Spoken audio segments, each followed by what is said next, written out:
Good morning and welcome again to Wings of Faith Ministries and today's morning coffee and a thought. Morning coffee and a thought can be seen every Friday on our YouTube channel beginning at 1 o'clock and every Sunday morning between the hours of 8 and 9 on our Facebook page. We hope you will join us. Also, if you have a prayer request, you want any information, or you want to make a donation to Wings of Faith Ministries, you can do all of that at wingsoffaithministries.ca.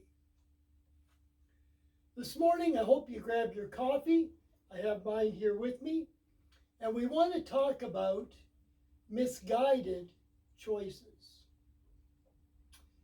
In Paul's first letter to the Corinthians, he tells them that the ancient Hebrew texts recorded events to serve as examples. Some of those ancient texts and the events and the people they record are wonderful examples for us. Other ones, not so much. And we want to talk about a couple of bad examples or hiccups that happen in the ancient texts. And they're going to occur in the book of Joshua. The writing of Joshua is an ancient epic conquest text. It resembles many of the other ancient writings of the Middle East. It was probably recording events sometime between 1500 BCE and 1300 BCE when the Israelites invaded the land of Canaan to take it as their inheritance. Now, while Joshua and the Israelites were on the eastern bank of the Jordan River, Yahweh, the Hebrew God, speaks to Joshua. And he says to Joshua that he's going to be with him as he was with his servant Moses, the Israelite leader who had just passed away. But he says to Joshua, don't turn to the right or left, stay right on course, and devote yourself to reading and learning the text of the law. But in this conquest, there's a couple of hiccups or setbacks, and we want to look at why that happened. Why was it that there were these setbacks at the beginning of the invasion of Canaan? First of all, let's look at the lead-in. They send spies across over to the western side of the Jordan River to the fortress city of Jericho. The spies learn from a woman named Rahab that the residents of the west side of the Jordan are all in fear of this oncoming Israelite army. Now, these people in Canaan knew all about foreign invasions. They had been invaded earlier by the Hittites, and they'd also been victims of the invasion of the Sea Peoples, whom the Bible calls the Philistines much later, people from Europe and Crete. So they knew all about invading forces. And Rahab tells them that they're in fear of this oncoming Israelite army. They heard word of how they left Egypt, the drying up or the stopping of the Red Sea. They heard about the defeat of Sihon and Og, the kings that lived on the eastern bank of the Jordan River. And so they were well aware of what the Israelites had accomplished since they had left Egypt. And so they were terrified. And this comes true once Israel crosses the Jordan River onto the west bank. They lived there for almost a year, untouched by any invading forces, before they ever take on the city of Jericho. Now, prior to this invasion of the land, Yahweh tells Joshua exactly how he wants him to invade the land. And of course, the first city he is to take is Jericho. So Yahweh, the Hebrew God, gives Joshua detailed instructions on how he is to take the city. And they win a great victory. Jericho falls. But it's that high they got after the victory that runs them into problems. They send spies about 15 miles north to the city or little village, as we would call it, called Ai. Ai actually means ruins, and that's exactly what Ai was. A small village, once a great settlement, but now left with just a few people. Joshua does not consult Yahweh about invading and taking on the city of Ai. But there's a couple of things Joshua does not realize. Number one, it's a big climb in that 15-mile distance. Jericho was 800 feet below sea level. Ai was 2,500 feet above sea level. So it was a big climb in that 15-mile distance. Also, Joshua doesn't realize that the residents of Ai had long learned how to defend themselves against invasions. Anyway, the spies tell Joshua he doesn't need to send the entire army. Like I said, they're on a high after the fall of Jericho. So they are told only to send a small force to Ai and they'll be able to take the village. However, the battle does not go the way they thought. The residents of Ai were smart. They hid at the back of their ruins, waiting for the Israelites to enter into the ruins of the village, searching for them. And as they do, the residents of Ai ambush them, push them out of the city, and Israel for the first time suffers casualties.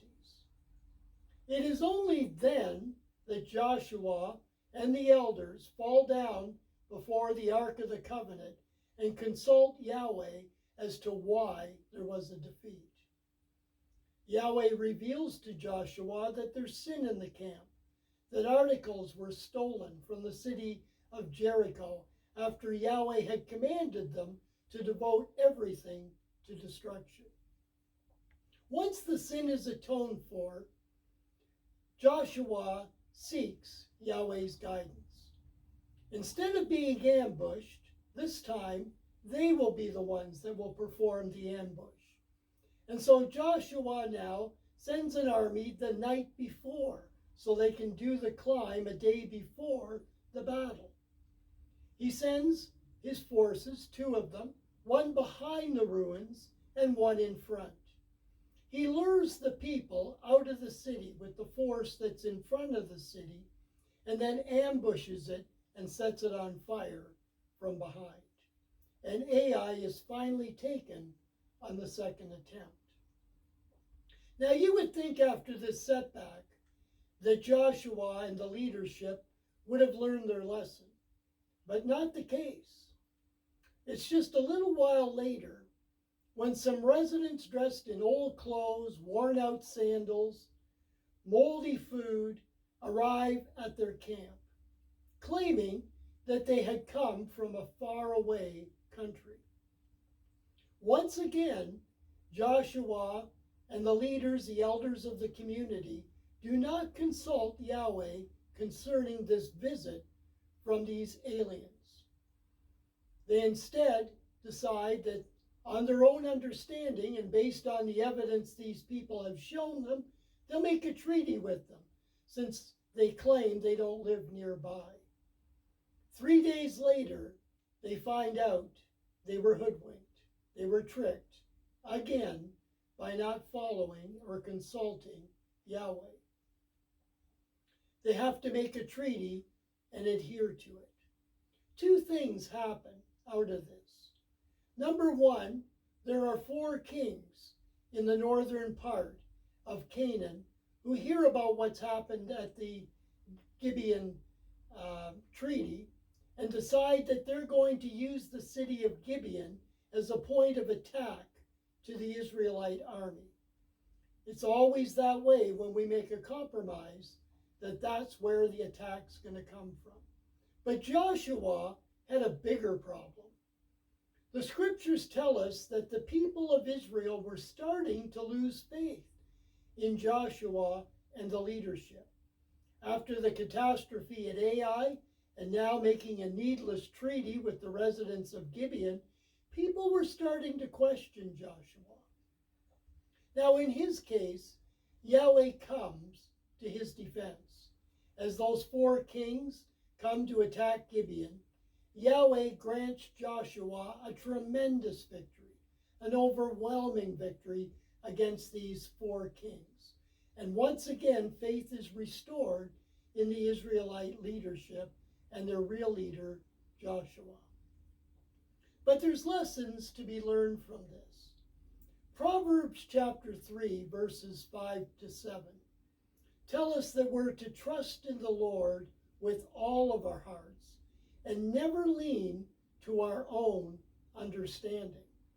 That was the bad example given by Joshua and the leaders of Israel.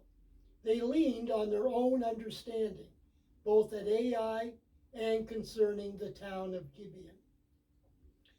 Proverbs then goes on to say, acknowledge the Lord in all your ways, and he will direct your paths. Every day is a new day. It brings new experiences, new challenges, and it's a good thing and a prompt thing and a diligent thing to seek God every morning, to acknowledge him and to ask him to guide our actions, our words, our thoughts, all of our endeavors, each and every day of our lives.